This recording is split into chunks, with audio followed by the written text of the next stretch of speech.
Yo fellas, coba dengerin deh.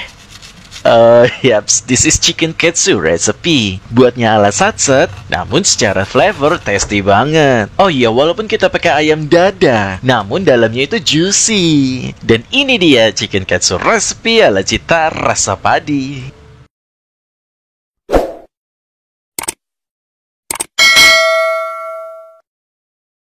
Kalau mau bikin chicken katsu, aku tuh biasanya siapkan bumbu marinasinya terlebih dahulu. Di sini aku pakai tepung bumbu serbaguna. Kalian bisa pakai brand apa saja. Namun di sini aku pakai brand Mytes. Ini tuh highly recommend banget karena dia punya tepung tuh aromanya harum banget. Apalagi buat kalian yang mau buat bisnis, aku rekomendasikan pakai brand Mytes.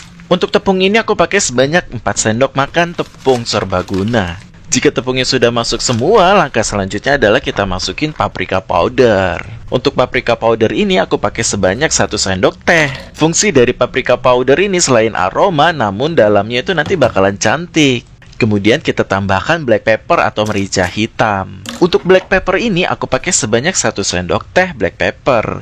Kemudian kita tambahkan sejumput garam. Untuk garam jangan terlalu banyak karena tepung bumbu ini sudah ada rasa asinnya. Setelah itu kita tambahkan 1 butir telur ayam. Sebenarnya untuk telur ini tuh opsional, jadi kalau kalian mau pakai lebih better. Selanjutnya di sini kita tambahkan susu UHT full cream. Fungsi dari susu ini adalah kalau ayam dimarinasi dengan susu, hasilnya ayam itu nanti akan juicy guys. Jadi wajib banget harus pakai susu agar ayamnya itu tidak seret. Untuk susu di sini takarannya aku pakai 5 sendok makan. Dan perlu diingat adonan ini tidak boleh terlalu kental maupun terlalu encer dan sedang seperti ini. Hasil ini adalah yang kita inginkan. Dan jika sudah ready seperti ini, langkah selanjutnya adalah kita siapkan dada ayamnya. Untuk dada ayam di sini aku pakai sebanyak 1 ekor dada ayam. Dada ayamnya di sini aku mau belah bagi 2. Dan setengah dari dada ayam ini nantinya kita akan file. Namun untuk tipis tebalnya sesuai selera masing-masing. Kalau aku lebih prefer kalian itu iris filenya itu agak tebalan. Karena nantinya ayamnya itu nanti kita akan geprek-geprek. Untuk setengah dari dada ayam ini kita bisa tipis sekitar 2 atau 3 tipisan file seperti ini. Jika semuanya sudah terfile, langkah selanjutnya adalah kita pukul-pukul geprek seperti ini. Kalau kalian tidak punya alat geprekannya, kalian bisa pakai ulekan cobek seperti aku lakukan ini. Kita geprek pelan-pelan, ingat jangan sampai bolong ya. Untuk di video ini aku agak-agak bolong guys, itu sebenarnya tidak boleh ya. Namun jika kalian diperuntukkan untuk usaha F&B kalian, perlu diingat tidak boleh bolong seperti ini agar hasil presentasinya itu cantik guys. Nah misalkan kalau ada bolong-bolong itu tadi, alhasil pada saat digoreng nanti itu terlihat sekali bolongan-bolongannya. Untuk dadanya kita geprek semuanya sampai benar-benar semuanya tergeprek. Untuk geprek ini agak tricky guys, jadi kalian harus benar-benar teliti ya. Dan jika sudah tergeprek seperti ini, langkah selanjutnya adalah kita marinate dengan bumbu adonan yang sudah kita siapkan sebelumnya. Kita marinate semua file ayam ini sampai perkiraan minimal 30 menit. Kalau seharian tuh jauh lebih better guys. Kalau kalian tidak sabaran, marinate-nya minimal 30 menit saja. Dan jika sudah ready seperti ini, langkah selanjutnya adalah kita tahap penepungan. Untuk tahap penepungan itu ada caranya juga ya. Barisannya itu ayam file, tepung roti, dan wadah seperti ini. Untuk cara penumpungannya ini kita harus bermain dengan 2 tangan. Tangan kiri untuk adonan basahnya, dan untuk tangan kanannya untuk adonan keringnya. Ini tuh perlu wajib diperhatikan. Ini hal sepele namun sangat penting sekali loh. Tangan kiri kita ambil ayam file yang sudah termarinasi. Kemudian untuk tangan kanan kita ambil tepung roti untuk melaburi ayam filenya. Fungsinya apa? Ayo fungsinya apa? Agar tepung rotinya itu tidak nempel di tangan. Kalau seandainya itu nempel-nempel di tangan, itu mengganggu banget. Dan sangat banyak membuang tepung roti, karena tepung rotinya itu akan menggerinjil nantinya. Coba lihat tangan kiri aku tuh. Tidak lengket kan tepung rotinya di tangan. Kita marinate semuanya sampai benar-benar terlaburi dengan tepung roti. Nih kalian perlu perhatikan lagi nih ya. Andai kata misalkan ini tangan kiri aku ikut pakai pegang tepung roti seperti ini tuh, lihat.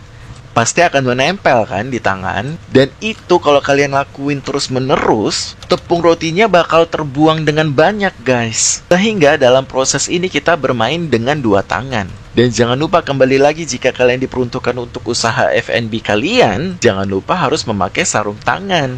Berhubung di sini masakannya untuk aku makan sendiri, aku tidak perlu pakai sarung tangan. Ingat ya, metode ini adalah kita bermain dengan 2 tangan. Tangan kiri untuk adonan basahnya dan tangan kanannya untuk adonan kering. Jika semuanya terlaburi seperti ini, langkah selanjutnya adalah kita tahap proses penggorengan. Untuk menggoreng chicken katsu ini, kita harus panaskan minyak goreng terlebih dahulu. Untuk besar apinya itu sedang cenderung ke kecil, karena di sini kita pakai tepung roti untuk adonan luarnya, sehingga perlu diperhatikan kondisi apinya dan perlu diingat untuk apinya sedang cenderung ke kecil ya. Dan minyak goreng ini wajib banget harus panas sebelum kita masukin chicken katsunya. Kalau chicken katsunya sudah tergoreng seperti ini, dan kalian harus wajib diperhatikan chicken katsunya dan harus sering dibolak-balik agar warnanya itu sama rata. Dan untuk patokan antara masak dan belum masak dari chicken katsu ini adalah pada saat ayamnya itu kita angkat, adonannya itu kaku guys dan tidak meleot-meleot. Dan untuk chicken katsu ini sudah siap kita tiriskan. Dan tuh lihat deh warnanya cantik banget guys. Kita goreng chicken katsunya semuanya sampai benar-benar tergoreng dengan matang. Tuh aku kasih lihat lagi tuh ayamnya dalam kondisi sudah kaku dan tidak meleot-meleot guys. Artinya chicken katsu ini sudah siap kita tiriskan. Ya, lihat cantik banget kan? Ini adalah chicken katsu yang sudah aku tiriskan ya. Lihat penampilannya tuh cantik, pakai banget loh. Warnanya pun juga golden brown dan suaranya mantap banget. Chicken katsu ini hasilnya itu luarnya crispy banget dan dalamnya itu juicy banget. Nah sekarang kita potong-potong dan kita lihat dalamnya. Pada saat aku potong itu ya Allah guys, dalamnya itu juicy banget. Ini adalah tekstur yang kita inginkan. Ini adalah tekstur chicken katsu yang kita inginkan. Tuh lihat padat dan juicy. Untuk chicken katsu ini kalian bisa pakai saus Jepang kari, atau pakai salad mayo, atau pakai saus sambal seperti aku ini. Untuk chicken katsu ini aku presentasikan dengan saus sambal. Dan oh iya nih, lihat lagi deh. Tuh padat, juicy, ya Allah wallahi guys, tuh enak banget. Dan untuk chicken katsu ini aku presentasi dengan saus sambal nih. Ingat kita harus mempresentasikan makanan kita dengan sangat cantik agar customer-customer itu interest terhadap makanan sajian kita. Tuh, aku presentasikan dengan saus sambal ini. Pokoknya kalian harus presentasikan dengan cara kalian masing-masing dan harus benar-benar cantik. Minimal nggak buruk rupa, guys. Dan ini dia chicken katsu recipe ala cita rasa padi. Untuk flavor ini itu tasty banget dan flavornya itu ada herbs Italianya. Dimakan pakai nasi panas. Ya Allah wallahi guys. Untuk badan otomatis naik ke 100 kilo. Karena masakan ini tuh nagih banget. Apalagi untuk anak kecil makan ini pasti tuh auto lahap. Oke guys, sekian dari video aku kali ini. Semoga apa yang aku share ini berguna untuk kalian semua. Akhir kata aku ucapkan express yourself in the world of cooking so you can find a space of peace.